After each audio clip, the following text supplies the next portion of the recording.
Terima kasih telah berkenan hadir. Jawablah salam dari beta. Assalamualaikum warahmatullahi wabarakatuh. Waalaikumsalam warahmatullahi wabarakatuh. Innal hamdalillah nahmaduhu wa nasta'inuhu wa nastaghfiruh wa na'udzu billahi min shururi anfusina wa min sayyiati a'malina. May yahdihillahu fala mudilla lahu wa may yudlilhu fala hadiya lahu. Asyhadu an la ilaha illallah wahdahu la syarika lahu wa asyhadu anna Muhammadan abduhu wa rasuluh la nabiyya wa rasula ba'dahu. Pertama-tama dan yang paling utama, marilah kita panjatkan puja dan puji syukur kita kehadirat Allah Subhanahu wa taala yang telah melimpahkan kepada kita hidayah serta inayahnya sehingga kita dapat berkumpul di pagi hari yang insyaallah penuh berkah.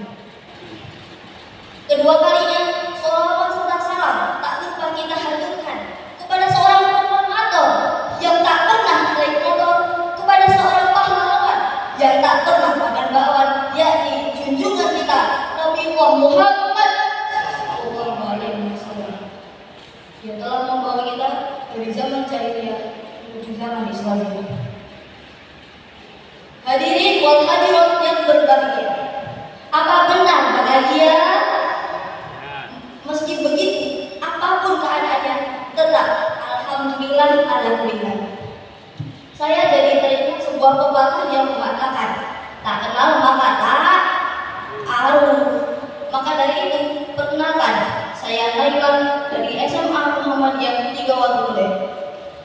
Sejujurnya, rasa gugup menyelimuti hari ini. Namun, mengingat usaha yang dilalui untuk sampai pada kesempatan hari ini, maka rasanya tak pantas untuk saya hanya terdiam berdiri di sini. Tujuan saya di sini adalah untuk menyampaikan materi mengenai membangun peradaban dengan semangat Quran. Hadirin, Allah Subhanahu wa taala menurunkan Al-Qur'an sebagai petunjuk dan pedoman hidup manusia.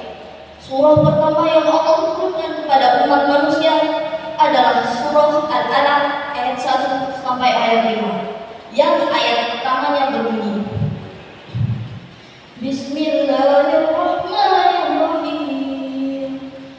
Iqra bismi rabbikal ladzi khalaq. Iqra, iqra, iqra. Bacalah, bacalah, bacalah. Dari ayat pertama saja kita sudah mengetahui bahwa pesan yang pertama yang Allah turunkan kepada umat manusia adalah untuk membaca. Bukan sembahlah aku, bukan sujudlah kepadamu, tapi Iqra, bacalah. Karena Allah lebih tahu bahwa umat manusia dapat membangun peradaban yang didasari oleh nilai keimanan dan ilmu pengetahuan. Para pujangga pernah berpesan, wahai para pemuda, jadilah seperti bunga di pinggir jurang, indah di badan mata, sulit dipetik orang. Bung Karno juga pernah bilang, berikan kepadaku 10 pemuda, maka akan menggoncang dunia. Sadarlah, harapan-harapan ini tertuju untuk kita, para muda-mudi. Dalam konteks persoalan melanjutkan dakwah dan sikap Allah Subhanahu wa taala. Hadirin, tak pernah seisi dunia ini berkata, kaum muda, kalian adalah harapan ketika kami telah tiada. Seluruh generasi yang telah melewati masa mudanya pasti akan selalu mewanti-wanti agar kita, kaum muda-mudi, tak tergelincir pada apa yang telah mereka lewati. Saya pernah menghadiri sebuah seminar yang didatangi oleh Syekh dari Timur Tengah. Beliau pun turut mengatakan, pemuda, oleh kalian bangsa ini maju, oleh kalian pula bangsa ini hancur. Namun, kenyataan pahit yang harus kita hadapi saat ini sungguh mengerikan. Realita bahwa anak-anak muda kita terlena dalam dunia fata morgana, agama dipinggirkan, sekolah ditinggalkan, Al-Quran menjadi pajangan. Bagaimana tidak khawatir melihat nasib bangsa ada di tangan mereka? Kembalilah kepada Al-Quran dan bacalah. Dalam Quran surat Al-Baqarah ayat 185, Allah berfirman, A'udzu billahi minasy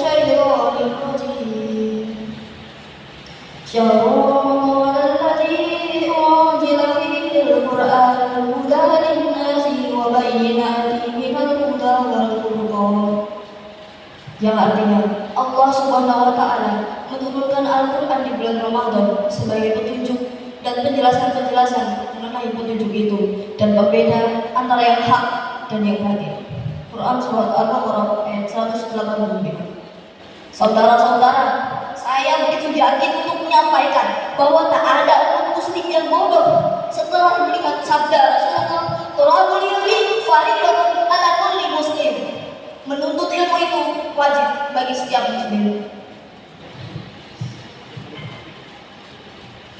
Mari kita ambil contoh keberhasilan hasil dari menjadikan Al-Quran sebagai pedoman.